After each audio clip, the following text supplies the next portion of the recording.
ఆంధ్రప్రదేశ్లో 2024 ఎన్నికల్లో తెలుగుదేశం పార్టీ నాయకత్వంలోని ఎన్డీఏ కూటమి అధికారం చేపట్టి 2 ఏళ్లు పూర్తి కావస్తుంది. ఈ కాలంలో రాష్ట్రం ఆర్థిక సంక్షోభం నుంచి పునరుద్ధరణ వైపు పయనించింది. సీఎం చంద్రబాబు నాయుడు నాయకత్వంలోని ప్రభుత్వం ఎన్నికల ముందు ఇచ్చిన సూపర్ 6 హామీలను వేగంగా అమలు చేసి ప్రజల హృదయాలను గెలుచుకుంది. ఈ పథకాలు కేవలం సంక్షేమం కాకుండా సామాజిక ఆర్థిక సాధికారతకు మార్గం చూపుతున్నాయి. మహిళలు, రైతులు, విద్యార్థులు, యువత, సామాన్యులు అందరూ ఈ పథకాల లబ్ధిని పొందుతున్నారు. ఇక ఈ 2 ఏళ్లలో సూపర్ 6 సూపర్ హిట్ గా నిలిచిన విజయ గాథ ఇది.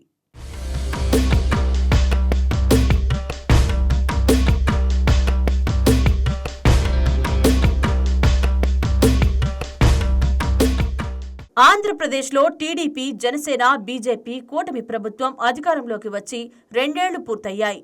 2024 జూన్లో అఖండ మెజార్టీతో అధికారం చేపట్టిన సీఎం చంద్రబాబు నాయుడు నేతృత్వంలోని కూటమి ప్రభుత్వం ఎన్నికల్లో ఇచ్చిన సూపర్ 6 హామీల అమలుకు అత్యంత ప్రాధాన్యమిచ్చింది. 2 ఏళ్ల పాలనలో 5 పథకాలు పూర్తిగా అమల్లోకి వచ్చాయి. ఆర్థిక ఒడిదుడుకులు, రాష్ట్ర అప్పుల భారం మధ్యలోనూ సంక్షేమానికి పెద్దపీట వేసిన కూటమి సర్కార్ 2 ఏళ్ల పాలనను విజయవంతంగా పూర్తి చేసుకుంది. 2024 ఏపీ అసెంబ్లీ ఎన్నికల ప్రచారంలో టీడీపీ ముఖ్యంగా 6 ప్రధాన సంక్షేమ హామీలు ఇచ్చింది. వీటికే సూపర్ 6 అని పేరు పెట్టారు. ఈ 6 హామీలు కూడా సామాన్య ప్రజలకు, మహిళలకు, రైతులకు, యువతకు, వృద్ధులకు ప్రత్యక్ష ప్రయోజనం కలిగించేలా రూపొందించిన పథకాలు.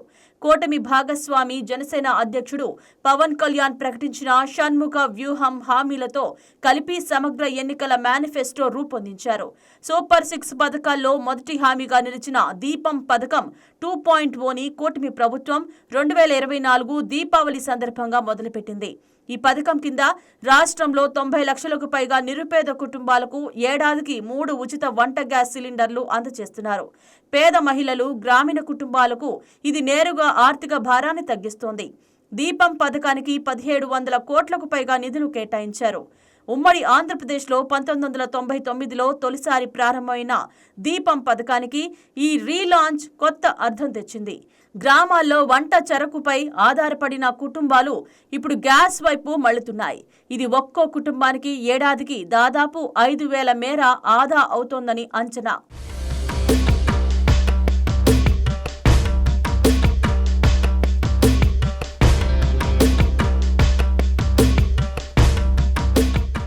అధికారంలోకి రాగానే అత్యంత వేగంగా అమలు చేసిన పథకాల్లో ఎన్టీఆర్ భరోసా పెన్షన్ ముందు వరుసలో ఉంది. వైసీపీ హయాంలో వైఎస్ఆర్ పెన్షన్ కానుక పేరుతో ఉన్న పెన్షన్ను కూటమి ప్రభుత్వం ఎన్టీఆర్ భరోసాగా పేరు మార్చింది. ముఖ్యమైన మార్పు ఏమిటంటే జూలై 2024 నుంచి పెన్షన్ మొత్తాన్ని నెలకు 3,000 నుంచి 4,000కు పెంచారు. ప్రస్తుతం రాష్ట్రంలో 62,34,000 మంది లబ్ధిదారులకు పెన్షన్ అందుతోంది. వృద్ధులు, వితంతువులు, వికలాంగులు, ట్రాన్స్జెండర్లు, నేత పని కార్మికులు, డప్పు కళాకారులు, తాటిబెల్లం కార్మికులు, చెప్పులు కుట్టేవారు, మత్స్యకారులు, హెచ్ఐవి బాధితులు సహా అనేక వర్గాలకు పెన్షన్ అందుతోంది. పాక్షిక వికలాంగులకు 6,000, పూర్తి వికలాంగులకు 15,000, దీర్ఘకాలిక వ్యాధిగ్రస్తులైన సీకేడీ, తలేసేమియా బాధితులకు 10,000 నెలవారీగా అందుతోంది. జూన్ 2026 నెలకు గాను ప్రభుత్వం 2,728 కోట్లు విడుదల చేసింది.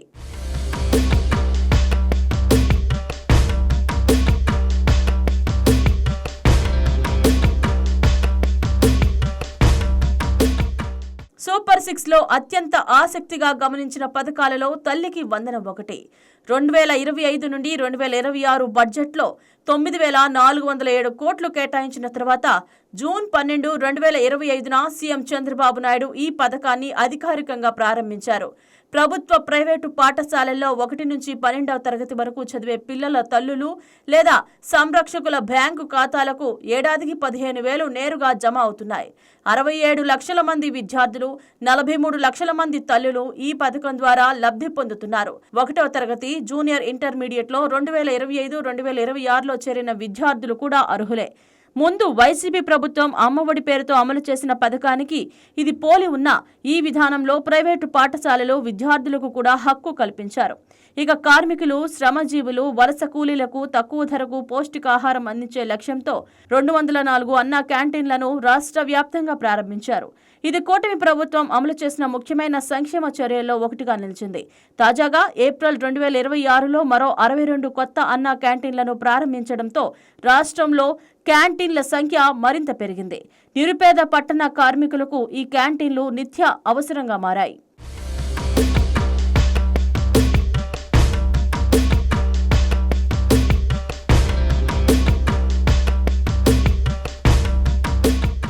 వైసీపీ హయాంలో వైఎస్ఆర్ రైతు భరోసా పేరిట ఉన్న రైతు పెట్టుబడి సాయం పథకాన్ని అన్నదాత సుఖీభవ పేరిట 2025 ఆగస్టు 2న పునః ప్రారంభించారు. ఇందులో రాష్ట్ర ప్రభుత్వం ఇచ్చే 13,500తో పాటు కేంద్ర ప్రభుత్వం నుంచి పీఎం కిసాన్ కింద వచ్చే 6,000 కలిపి మొత్తంగా ఏడాదికి 20,000 ప్రతి రైతు కుటుంబానికి అందుతోంది.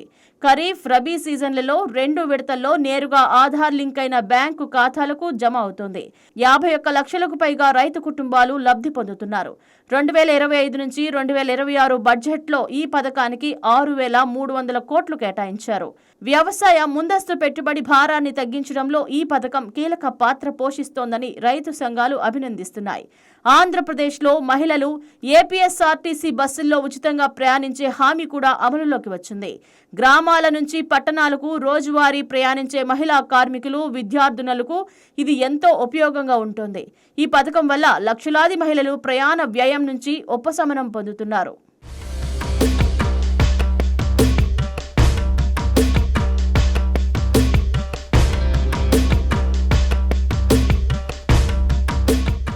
ఇకపోతే 20 లక్షల ఉద్యోగాలు కల్పించడం, ఉద్యోగం రాని వారికి నెలకు 3,000 నిరుద్యోగ భత్యం ఇవ్వడం అనే యువగళం హామీ పూర్తి స్థాయిలో అమలు కాలేదు.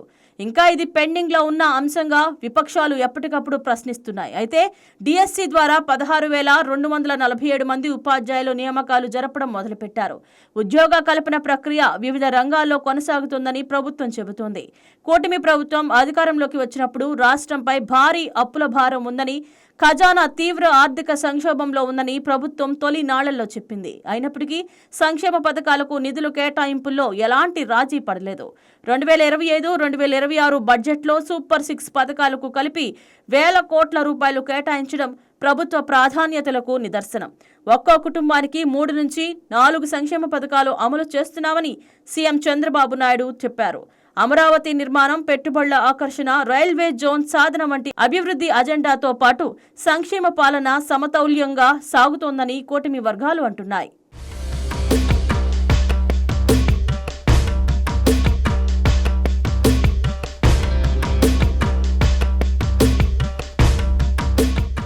కూటమి ప్రభుత్వం 2 ఏళ్ల పాలన ఒక స్పష్టమైన సందేశం ఇస్తుంది.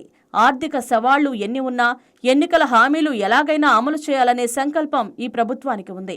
6 హామీల్లో 5 పూర్తిగా అమలవడం చర్చనీయాంశమవుతోంది. నిరుద్యోగ యువత కోసం ఇచ్చిన యువగళం హామీ సమగ్రంగా అమలయ్యే రోజు కోసం లక్షలాది యువకులు ఎదురుచూస్తున్నారు. అమరావతి నిర్మాణం, స్వర్ణాంధ్ర 2047 సాధన, పెట్టుబడుల ఆకర్షణ అనే 3 స్తంభాలపై నిలబడిన కూటమి ప్రభుత్వం సంక్షేమంతో అభివృద్ధిని జోడించే మార్గంలో వడివడిగా అడుగులు వేస్తోంది. 2 ఏళ్ల పాలన అనుభవం భవిష్యత్ పాలనకు పునాది వేసింది. మిగిలిన 3 ఏళ్లలో సూపర్ 6 పథకాల ఆచరణలో నాణ్యత మరింత మెరుగుపరచడమే అసలు పరీక్ష.